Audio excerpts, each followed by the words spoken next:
soon.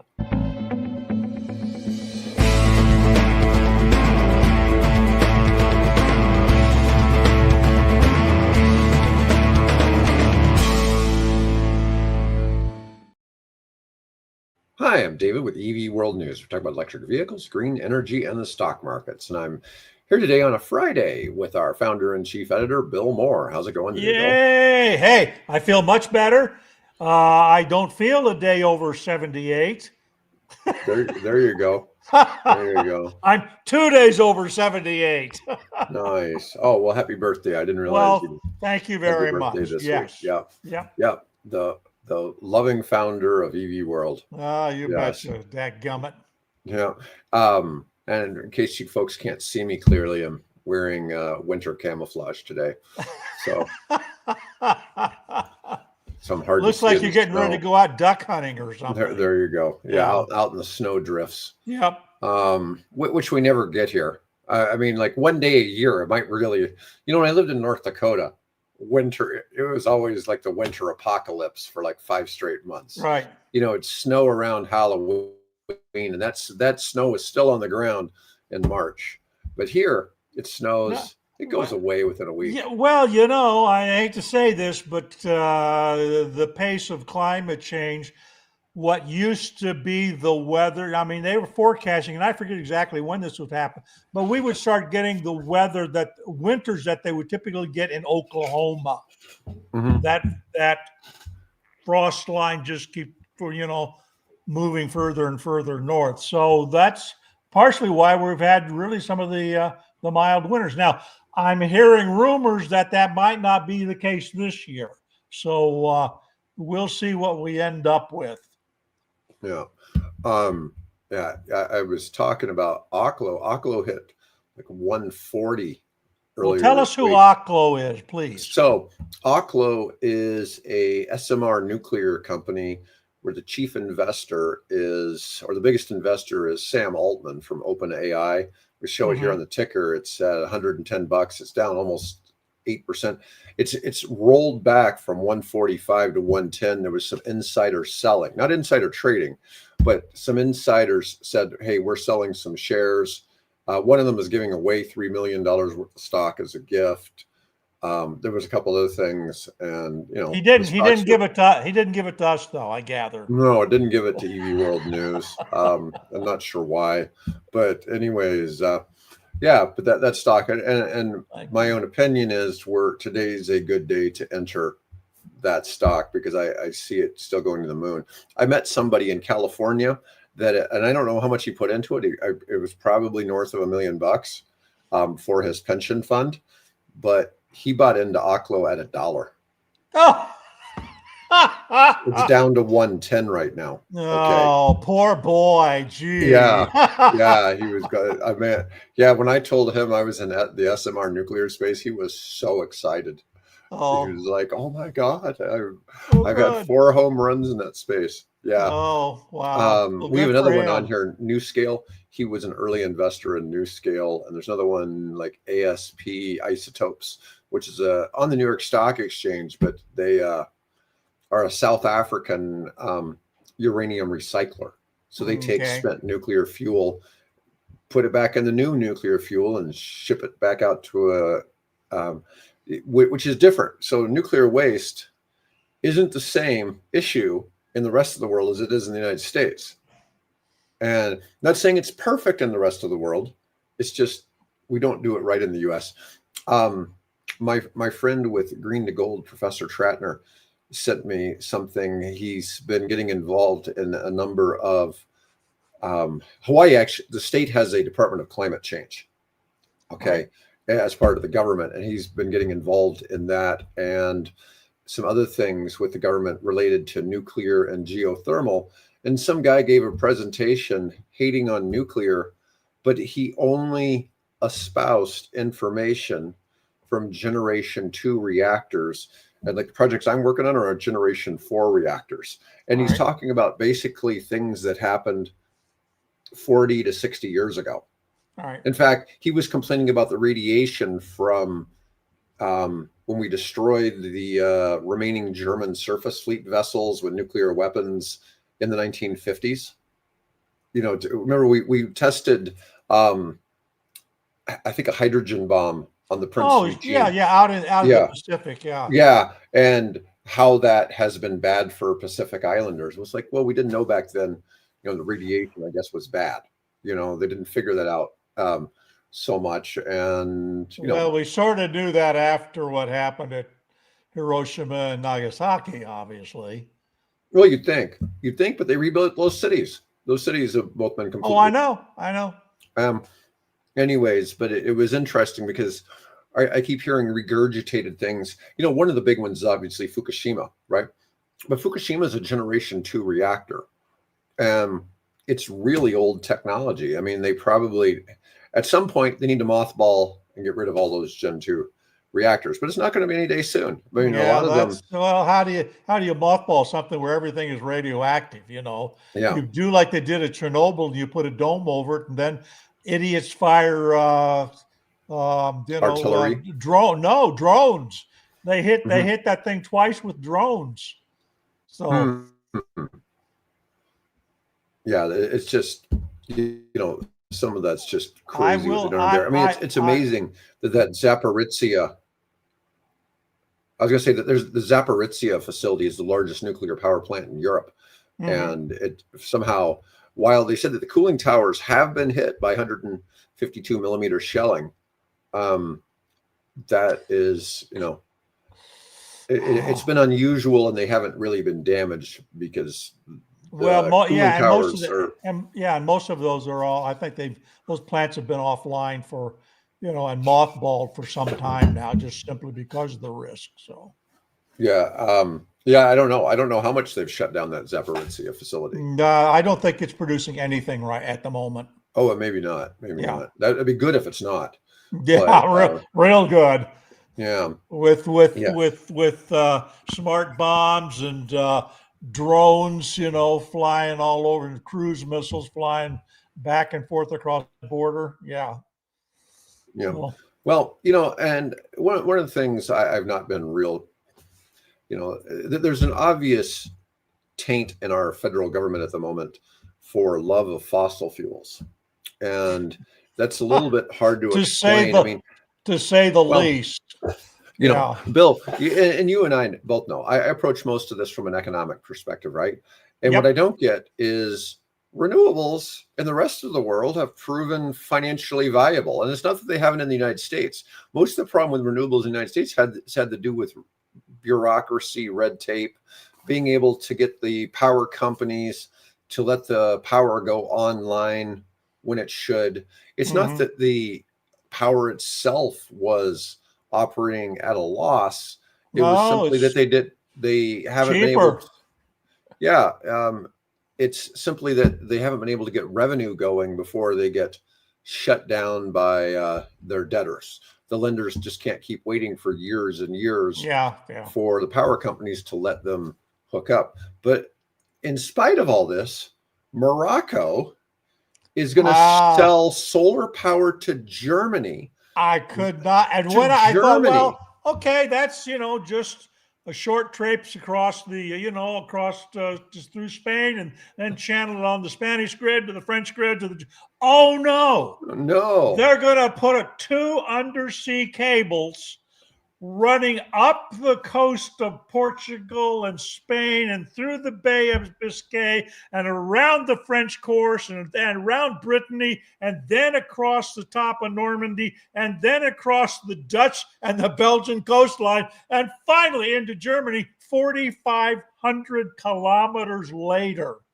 yeah, I can't What? imagine how much energy they're losing just in transmission going that far. That's a crazy distance.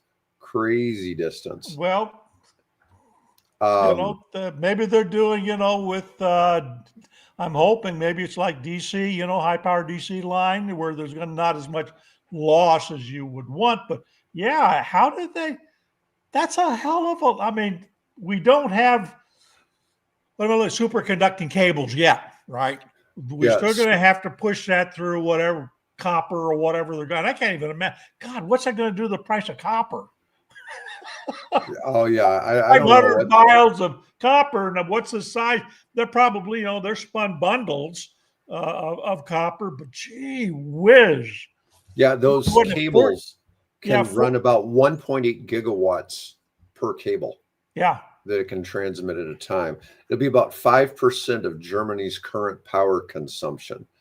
They potentially could scale it from 3.6 gigawatts to 15 gigawatts later with more cables. Right. It's called Sila Atlantic Venture.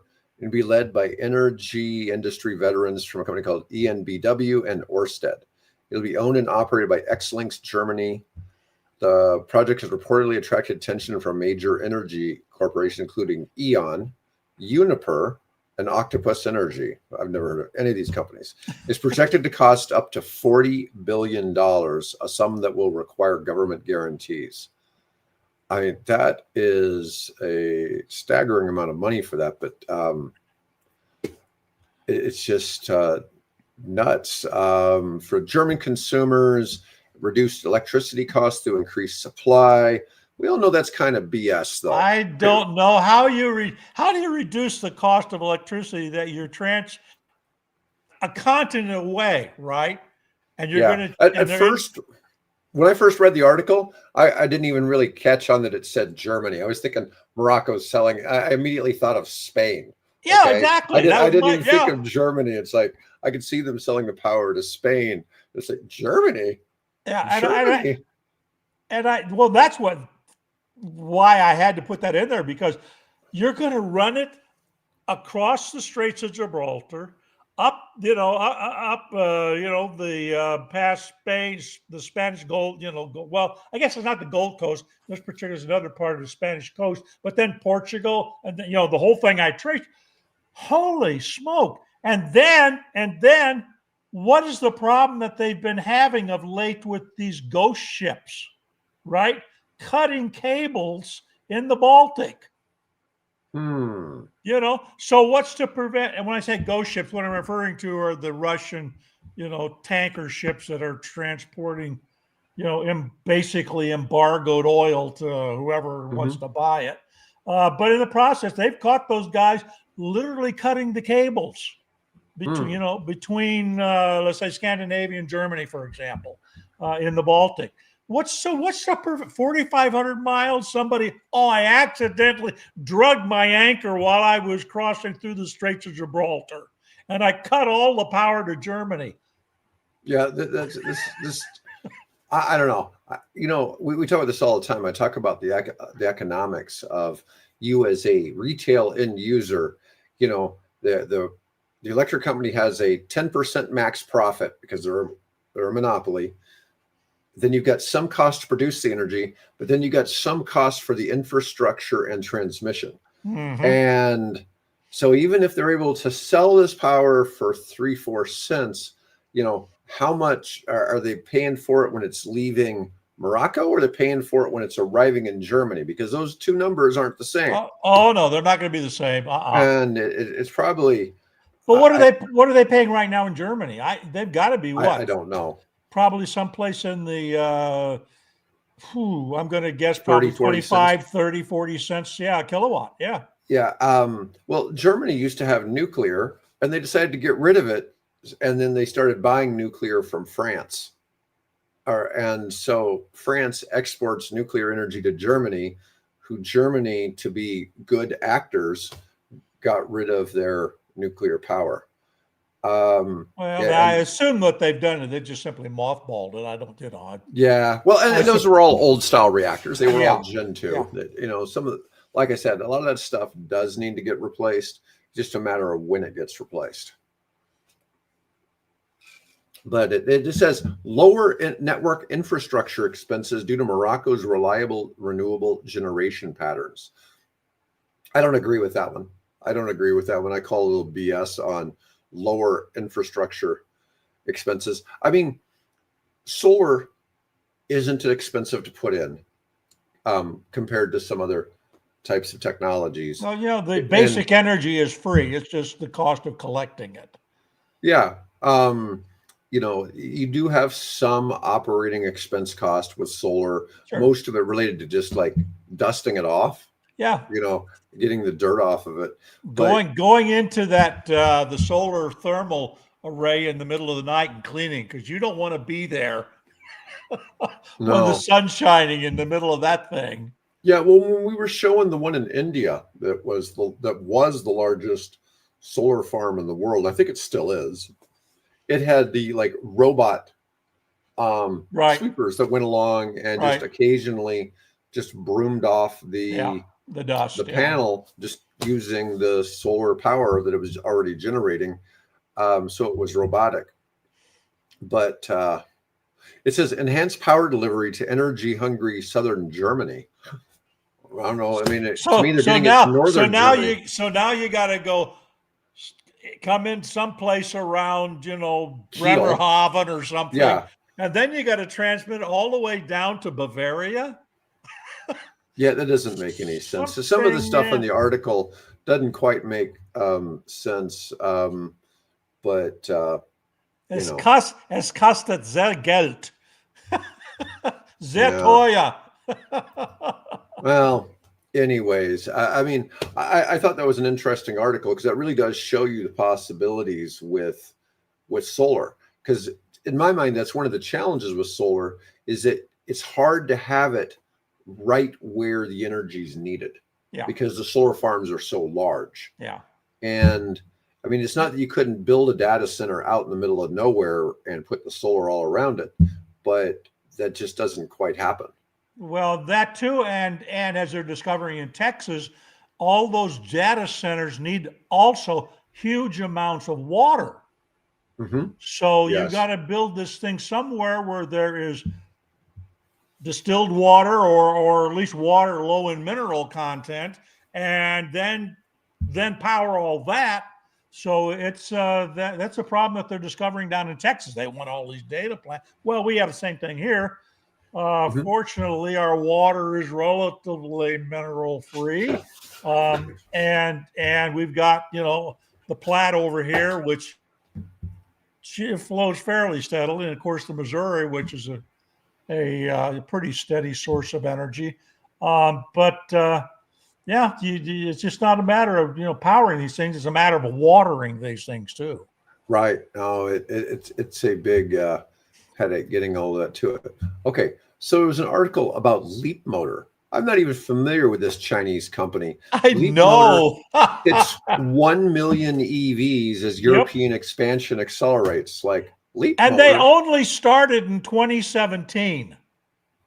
That's when the company, got launched, was in 2017. And now here we are, 8 years later? And they've built their millionth vehicle. Just looking amazing. Yeah, go ahead. I mean, how do you think this compares like to your Chevy Bolt in appearance? It's very similar. Yeah, very similar looking vehicle. Yeah. Yep. This is the Leap Motor B10 electric SUV. This is the one that they're going to be building in Zaragoza, Spain. Oh, okay. Yeah, so they were assembling the one I really liked, which looked a lot like my Fiat 500e, except a 4-door. I think the C10 or something like that. They were building that at a factory in Poland. And apparently, for some reason, I didn't have time to look up the reason why they stopped manufacturing it. But they're going to be building the B10 in Zaragoza as part of this cooperation between them and Stellantis. So, some people know that I do things creatively with a public company that I'm on the board of. That and this is kind of interesting. So, in 2023, Stellantis spent 1.5 billion of, I guess those are euros, to acquire a 20% stake in Leap Motor. Mm-hmm. Then they led to the formation of Leap Motor International, which is a joint venture with Stellantis that Stellantis owns 51% of. The venture was granted exclusive rights to export, sell, and manufacture Leap Motor vehicles outside of Greater China. So basically, Leap Motor in China is 80% Leapmotor Chinese. Right. When you go outside of China, it's Stellantis. Yeah, it's the reverse. Yeah, and I understand why they do it like this. So at 51%, Stellantis can report 100% of the income for Leapmotor on its numbers. And Stellantis is I think Renault is the brand that is there, and of course they've also got Dodge and They got Ram Peugeot. and Jew. They have Peugeot. And of course Fiat. buy it. Well, They own Fiat, Peugeot. oh, Fiat. Okay, yeah. So, well, yeah, I got one of them up here. um, so, this is if these guys. The thing that makes the Chinese, they figured out how to build really interesting and relatively successful electric vehicles on the cheap, right? And Stellantis, while the Renault has had electric cars and Peugeot's had electric cars, most of which have been Korean or branded vehicles through their partnership with Nissan. This gives them another avenue to get into EVs without having to go to the same effort to build the engineering and all the manufacturing and distribution. So I think it's a smart, and they're attractive cars. They're not Xiaomi, U7s or whatever those things are. But in 2 years, Stellantis has opened 600 sales and service locations across Europe alone for Leapmotor. 600. 600. Cool. That's a lot of locations. Yeah. And they're going to expand that to 700 by the end of this year. That includes Ireland, Bulgaria, Central European nations such as the Czech Republic, Slovakia, Slovenia, Hungary, and Croatia.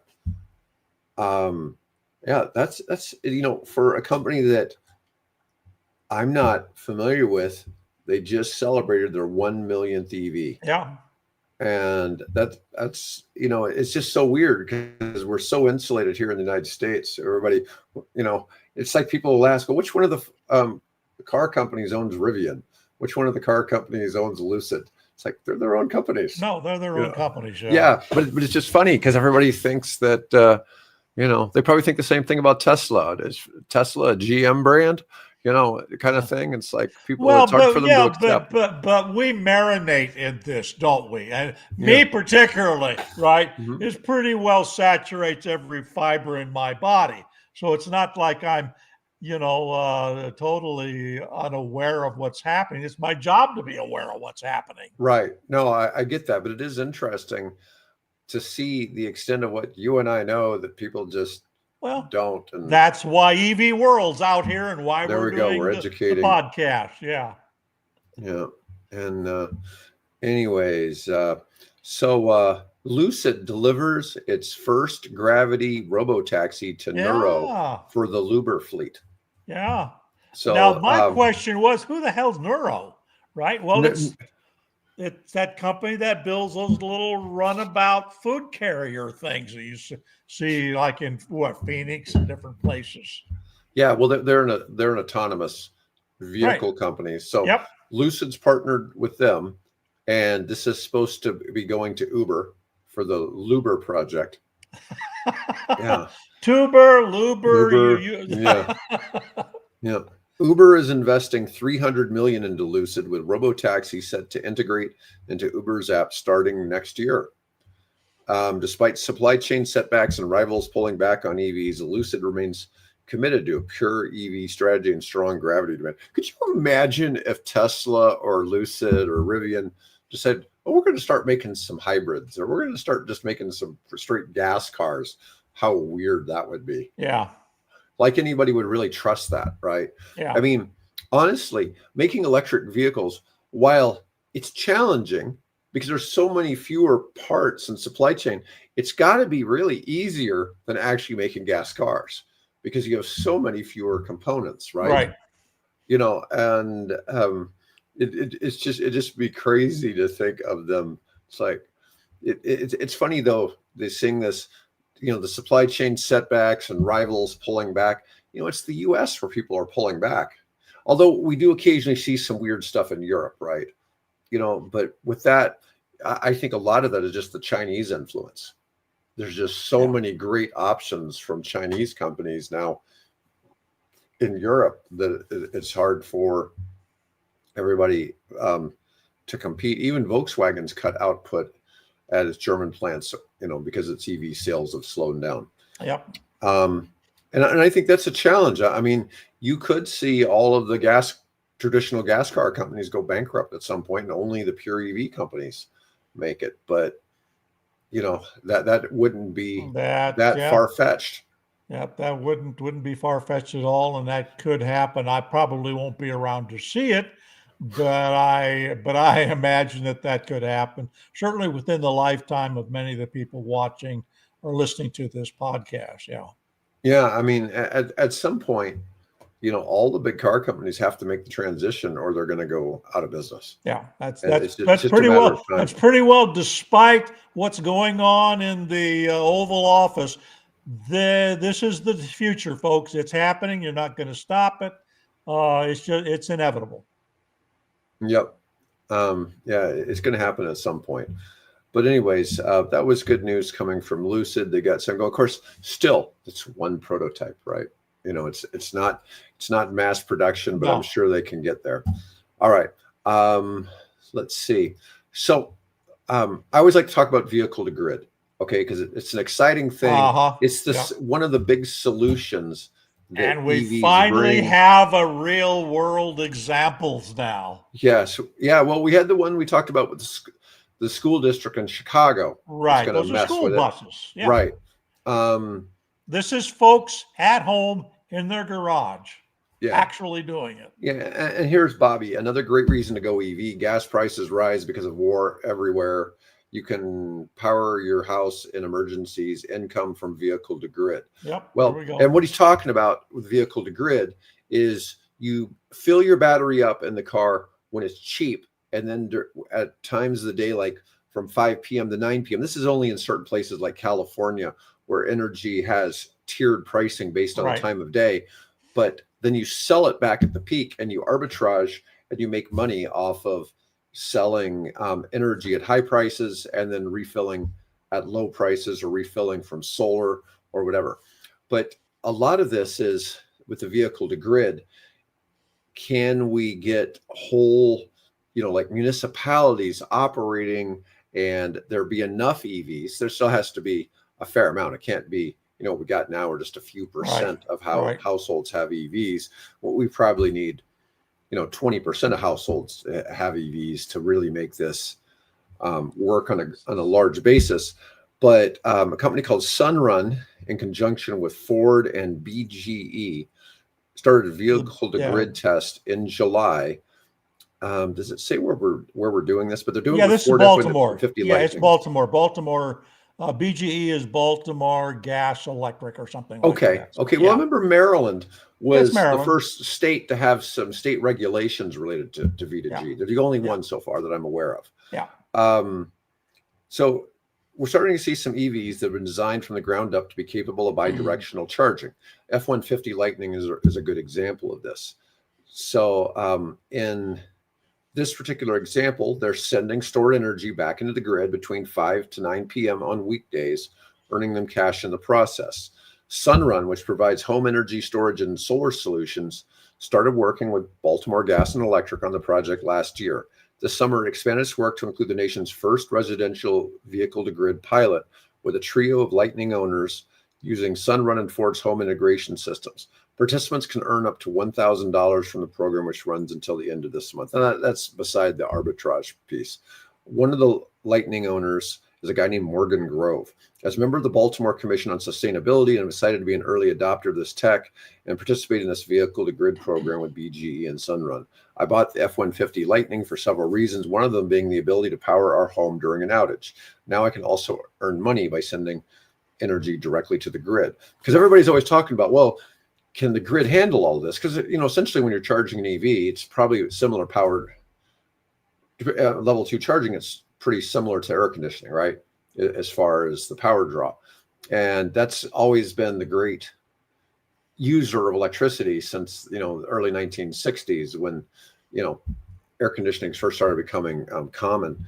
And anyways, this article doesn't get into great detail, and it's only a few vehicles, but Yeah, it's it's only 3 at this point. Yeah, but this is a sign of things to come. This is going to be a Oh, yeah. reality. And in reality, EVs will help load balance the grid, not be quite the same draw on the grid that, Yeah. people like to talk about in Congress or whatever. And it's just, a little bit different. Now, we've got another article on Uber. This one is Tesla and Uber. Before we ahead. go on, let me, because what we're seeing with that Ford program and the V2G and so on is part of, I came across an article that talks about Nissan Talib. Now, does that ring a bell? May or may not. Does the term black swan ring a bell? Mm-hmm. Okay, so that's where out of nowhere, for example, COVID-19 comes and hits. It wasn't expected, wasn't anticipated, but it had profound effect on the economy. So Nassim Taleb is the guy that wrote Black Swan. Mm-hmm. And it's a book I read years and years ago. He had another book, which I was only became aware of on this article, which came out in 2012, called Anti-Fragile. And what Anti-Fragile's argument is, that what got my attention was the article that came across was, are bike lanes really the future kind of a thing? And very sort of negative against this whole bike lane thing. The article wasn't about bike lanes, though. The article was about what communities need to do to become anti-fragile. And it's a fascinating thesis that he has. So what I did was because I was a little skeptical. Wait a minute, you're knocking bike lanes because they affect businesses? Having researched this over many, many years and so on, they don't. But anyway, what I did was I said, all right, where is Omaha, our town, on this spectrum that Taleb talks about, from becoming a resilient community that can withstand just about any kind of a shock that comes its way, to very fragile communities? Where are we? And so I asked Copilot, Microsoft Copilot, about this, analyze this for me. So if you're interested, there's an op-ed I've got on the site right now that's focused on the city of Omaha that looks at this issue. And it turns out that V2G is actually a component of what it would take to make a community anti-fragile. So I thought that would be a good way to sort of, if you will, segue into to what, in this case, what Copilot came up with under consultation with me. So anyway, if you're interested, there's already, and I think it applies to most communities, but I asked them specifically to look at Omaha and talk about Omaha. Where are we and what can we do? Is sprawl a problem? What about the trolley system that we're debating? Is that just a vanity project, or can it be much more? So I think it's an interesting read, and I think people will find it of value. So anyway, okay, moving on now. Yeah, I don't think our trolley program is making Omaha any less fragile. So well, we don't know that yet, but anyway, we'll agree to disagree. All I know is it sure makes it a hassle to drive anywhere near where that is. Well, road construction you'd is expect so that bad. with any project of that nature. You're tearing stuff up. I know. It's just, there's so many roads between the inside loop and say about 50th, just south of Dodge. Everything is so hard to get. Oh yeah. From anywhere south of that construction up on the Dodge. So just for people that aren't familiar, Omaha is a city that started on the river and then spread pretty much due west.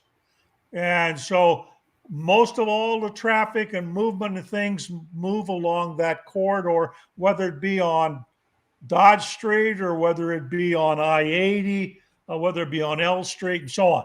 Move along east, going to east direction. So what they did was, in planning this trolley, they said we're going to start it down in the downtown area, where we have all kinds of white collar jobs basically, and then any of the service jobs that go with it, and then it goes east and it goes past. Everybody's heard of Mutual of Omaha, right? Mm-hmm. So it goes past the Mutual of Omaha, which is a big employer, and then goes out west and terminates out around our University of Nebraska Medical Center, which is continually expanding thanks to people like the Buffetts and thanks to people like the Hollands and other people that have made a lot of money in Omaha and have turned around and begun to share that with the city. So we've got, opera or, theaters named for, after the Hollands, and civic centers named after the Hollands and Buffetts and things. So that's the idea, is to link all of that sort of activity area from downtown along the river to basically the center, not quite the center of Omaha, but further out to the west, where we're linking those sort of major educational and employment centers. And then hopefully people begin to start building along that. And that'll be either good or bad, depending on whether, where you live there. But if you got to go down there and drive down there, as Dave points out, it's a hassle. In fact, I'm going down there in about an hour's time. Yeah, one of the big draws for that is that it's supposed to make it easier for like the College World Series to catch the trolley and take it down to the stadium and all that. But there's not a lot of good places to park along a trolley route either. But hopefully, that'll, hopefully some of that'll balance out somewhere. Yeah, it will in time. Yeah. Anyways, so this next article is about Tesla and Uber it says game-changing partnership to launch a new product. And this is actually about Tesla semi-trucks. So Uber Freight is part of Uber, and they are offering subsidies to fleet owners who purchase new Tesla semi-trucks. Yeah.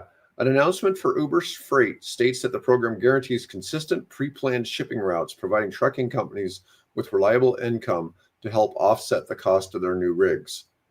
For businesses, this could mean significant savings on fuel and maintenance. For consumers, it means a potential for lower prices and cleaner air, as the electric trucks produce no tailpipe pollution in communities. So this is kind of an interesting piece. We don't really see a lot of news on the Tesla semis. No. I mean, it's a quiet part of Tesla. But they are ramping up production of the semi at a new factory in Nevada. One fleet operator praised the Tesla semi's astonishing performance in a 6,000-mile trial, while another pilot program found the trucks were pushed well beyond expectations. I thought to see if it gives us any real.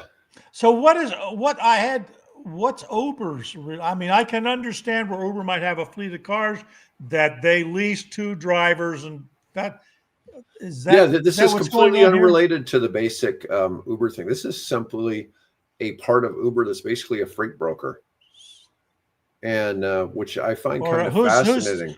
Who's the? What's the trucking company that does that? They have a racing team. Come on, why can't I? Anyway, okay, moving on. Just kind of an interesting piece. Penske. Penske, okay. Penske, okay, so like a Penske kind of thing. Yeah. All right, so I found this article on LinkedIn I want to talk about. Somebody was just saying renewable energy. This is a guy named Tom Steyer, and he is saying renewable energy is crushing it in the real economy, but losing it in the attention economy. In the attention economy. Is that the Tom Steyer, the billionaire, whom I have met?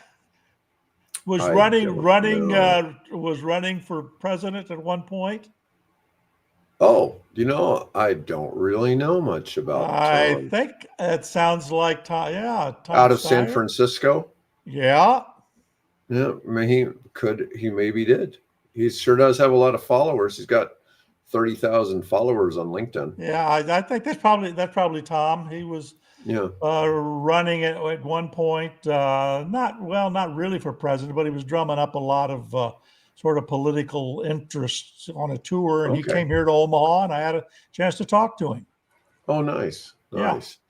Um, he says in the attention economy, the loudest voices are often those clinging to the 20th century solutions. A singular speech at the UN on Tuesday got more attention than all of Climate Week combined. But in the real economy, clean energy is cheaper, Yep. faster, and winning Yep. decisively when competing on a level playing field. Yep. And he says, just look at Texas. In the attention economy, political leaders double down on fossil fuels. In the real economy, the state has quietly become America's largest wind producer and a national leader in solar. Why? Because renewables are the cheapest, fastest way to keep the lights on in a growing economy. The real economy doesn't care about ideology, it just cares Yep. about what works. And Yep. there's a lot of truth to this. And That's I see what we've this. been saying, isn't it? It is the politics. It's the dineros, amigo. Yeah. Well, it's interesting to. What is interesting is I've come across, and I put them on the website.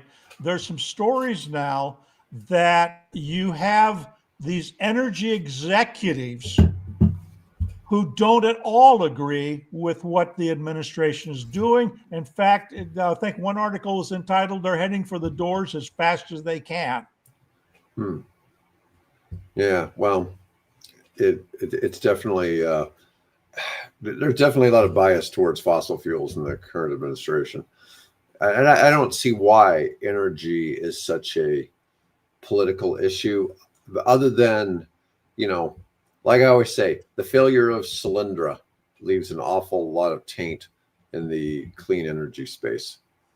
And to think that happened a long time ago, it wasn't Oh even. God, that I was mean, that was yeah, like 2010. yeah. Okay, I mean we're talking 15 years ago, and Tesla didn't even exist then, or at least not Well, in it terms did. of it It did. it It just did, didn't have but the Model S yet. Didn't have any no, production no, cars. no. Yeah. So I have this other one about TELO trucks. TELO has, Yeah, which is this the is little, interesting. yeah, their little trucks, has secured $20 million in Series A funding From guess who? um, from Mark Tappening from Yep, Tesla. They're, original co-founder of Tesla. Yep, Mark. Yep. yeah, um, yeah. So And he the calls it the anti-cyber truck. there you go. It's uglier in a different way. It's only 152 inches long, so that's less than 14 feet, um, or no, less than 15 feet. But somehow it still is able to seat 5 passengers and have a 5-foot bed. Right. Um, Well, we talked about this last time. It was under a different title, but yeah, yeah. they're targeting a base price of 41,500. The only problem, with that is it's not going to be competitive with whatever Ford's coming out with, and it's not competitive Well, with like the Ford Maverick. And it's going to be smaller though, but I don't see people wanting to pay more for something like that. well, they may. I'm sure.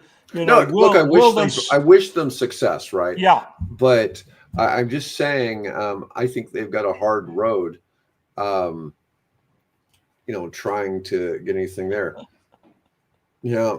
Oh yeah. Yeah. That is dirty air. Or the 18-wheelers. Yeah. or And you don't or want to be or around a or a truck truck stop. stop where Yeah. the guys are parked next. Yeah.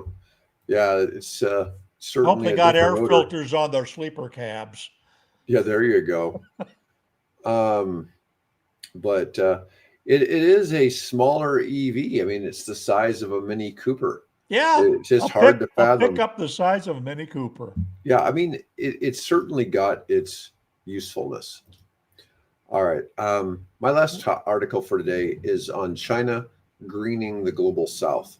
So Mm-hmm. China is really putting money out Oh, and God. investment in green energy projects in, South Asia, in Africa. Africa. Yep. Yeah. And let's see, it's foreign investment in green technology in the past 3 years is about 227 billion. In the past year alone, it was about 138 billion. Now, to achieve net zero by 2050 requires a staggering 7 billion a year in renewable investments across the world. And 24 had a record investment of $2 trillion. So it's still coming up 5 trillion short on what is necessary to achieve net zero by 2050. The 5 trillion shortfall increases the number for next year and the years afterwards every year below 7 trillion, and will soon be 8 trillion a year, then 9 trillion. And to compare it to the Marshall Plan, where the US basically rebuilt Europe and Japan, in today's dollars, that would have been 130 billion. So so we're not even approaching the scale of the Marshall Plan here. Well, no, we're well beyond the Marshall Plan, but this what I'm getting at is there's 2 trillion being spent, which is so much bigger than the Marshall Plan was, but they're looking for 7 trillion. Oh, trillion. I'm sorry. I was hearing. I'm sorry. Yeah, it's just trillions. Yes. My dogs are unhappy about this. They heard me. No, they couldn't hear me. You got headphones on.